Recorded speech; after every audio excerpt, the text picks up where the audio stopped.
Ladies and gentlemen, a few weeks ago on this channel, I did a video about individuals who are likely to succeed Raila Odinga in Nyanza politics. Some of the people I mentioned included Babu Owino, Simba Arati, Okoth Obado, Evans Kidero, and Eliud Owalo. But in this video today, I want us to look at Eliud Owalo's factor in Raila Odinga's succession politics, specifically in Luo Nyanza. Because we all know that when William Ruto unveiled his cabinet the other day, he named Eliud Owalo as a cabinet secretary for ICT, which means Eliud Owalo automatically becomes the senior most government official from Luo Nyanza. The fact that William Ruto overlooked Okoth Obado means that Owalo is now even ahead of Okoth Obado when it comes to Kenya Kwanza politics. And for us to understand Eliud Owalo's factor in Raila Odinga's succession politics, we must ask ourselves, who is Eliud Owalo? Before we answer that question, in case you are watching the channel for the first time, I want you to take a second or two. Click that subscribe button so that next time we produce a video like this, YouTube will automatically notify you. And to the subscribers, I want to continue thanking you guys for your continued support, because without that support, this channel cannot be where it is. Now, let us get back to the main issue. Who is Eliud Owalo? In simple, Eliud Owalo is a former aide to Raila Odinga, a former chief strategist to Raila Odinga, and a former campaign manager to Raila Odinga. He resigned from Raila Odinga's camp in August 2019. Eliud Owalo came into the national limelight in 2012. During that time, Eliud Owalo and a group of like minds formed a group which was calling itself Friends of Raila Odinga, FORA. He was the Secretary General of that group. That's how Eliud Owalo joined national politics. And when Raila Odinga prevailed upon his then campaign manager, James Ongwae, to go and contest in Kisii, because remember, in 2010, the country had just promulgated a new constitution. So in 2012 or 2013 general election, there were the position of the governors. And this position of governors really didn't attract many people to them. I remember Raila Odinga prevailing upon some of his allies. Some agreed, some failed to agree. One of them was Ongwae, who was his campaign manager. I remember Anyang' Nyong'o was also asked to come and contest in Kisumu. He refused. I remember Joho was told to go and contest in Mombasa. Kingi was told to go and contest in Kilifi. He went. Orengo was told to go and contest in Siaya. He refused. The late Otieno Kajwang was told to go and contest in Homa Bay. He refused because they felt that Senate was where everything was going to be. So Ongwae left, and that's how Eliud Owalo was then appointed as Raila Odinga's campaign manager.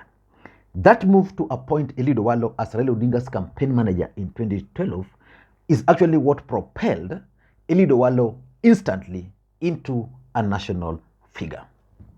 Then that election went and it ended.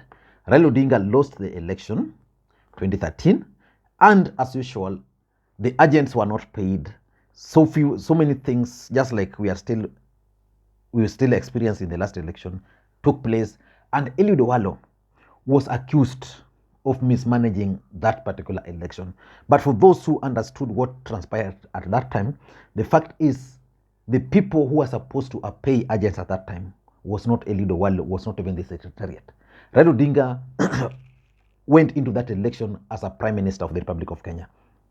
And there were people at his office who are dealing with the issue of agents. These are the people who mismanaged the issue of agents, but Eliud Owalo, being the campaign manager, carried that burden. In fact, the burden was so heavy on Owalo to an extent that after that particular election, he decided to resign as the head of Raila Odinga's secretariat, because Raila Odinga maintained his secretariat, and that's how Norman Magaya then joined and became the head of Raila Odinga's campaign secretariat. But still, he continued serving after the election as Raila Odinga's strategist and also as Raila Odinga's aide. So he continued. And you remember, after the 2013 election, the government of Uhuru Kenyatta and the government of William Ruto at that time were keen on ensuring that the image of Raila Odinga was tainted fully. So they targeted Kibra. And what a better way of targeting Kibra using the NYS. So NYS was actually unleashed in Kibra. The person who stood with Raila Odinga during that period was actually Eliud Owalo, because Ken Okoth, who was the member of parliament, was part of a group in ODM who were referred to as balls, in quotes, and he was working very closely with Anne Waiguru on the issues of NYS in Kibra. But Eliud Owalo now became the face of Raila Odinga in Kibra, and that's how Eliud Owalo found himself participating in Kibra, and then in Kibra politics, and then from nowhere there was the Okoa Kenya campaign, which also kicked off. And you remember, Okoa Kenya was a serious thing. I was actually working at the secretariat, the Okoa Kenya National Secretariat, courtesy of Eliud Owalo, by the way. He's the guy who invited me to go and work at Okoa Kenya Secretariat. So he worked there, and I remember it became very difficult because signatures were supposed to be collected, and one of Raila Odinga's bedroom was Kibra. The member of parliament was not keen. So at one point, I remember Eliud Owalo hosting Raila Odinga in Kibra, Raila Odinga holding a major rally in Kibra. Ken Okoth was not even allowed. And that's how then Eliud Owalo decided to contest in Kibra as a member of parliament in 2017. As fate would have it, there were people around Raila Odinga who were not keen on Raila Odinga's presidency in 2017. They were interested in Raila Odinga failing, then succeeding Raila Odinga. So these guys had actually identified a few individuals they thought were angling themselves to succeed Raila Odinga after 2017 election. So they had identified Eliud Owalo in Kibra. They identified Jakoyo Midiwo in the game. That's why Jakoyo in 2017 and Eliud Owalo were never allowed to contest on ODM ticket, if you didn't know. So the issue of Raila Odinga succession politics in Nyanza began long time ago. So Eliud Owalo then lost in Kibra. He was not happy, though Ken Okoth won, because Ken Okoth had fallen out with Raila, but this guy group prevailed on Raila to ensure that Ken Okoth was given the certificate. That if Eliud Owalo was given the certificate, then they were going to have difficulties. So Eliud Owalo stayed cool. He hoped to contest. Then, as from some point, he decided to resign. That's how he resigned in 2019 from ODM. Then there was that by-election after Ken Okoth had died, where he contested. I actually supported him at that time. He failed. Then he joined ANC. You remember, the main idea why Eliud Owalo joined ANC was the fact that he thought, or he felt that ANC, there was space for him. Because he felt if he joined ANC, and NCs were going to conduct elections, and there was a chance that Mudavadi was still going to be in Raila Odinga's equation, he would play a role as a Secretary General. But he realized that Musalia Mudavadi and NC party was almost the same thing. So when NC decided to settle on Barack Moloka as the SG, Eliud Owalo also left NC and joined UDA party.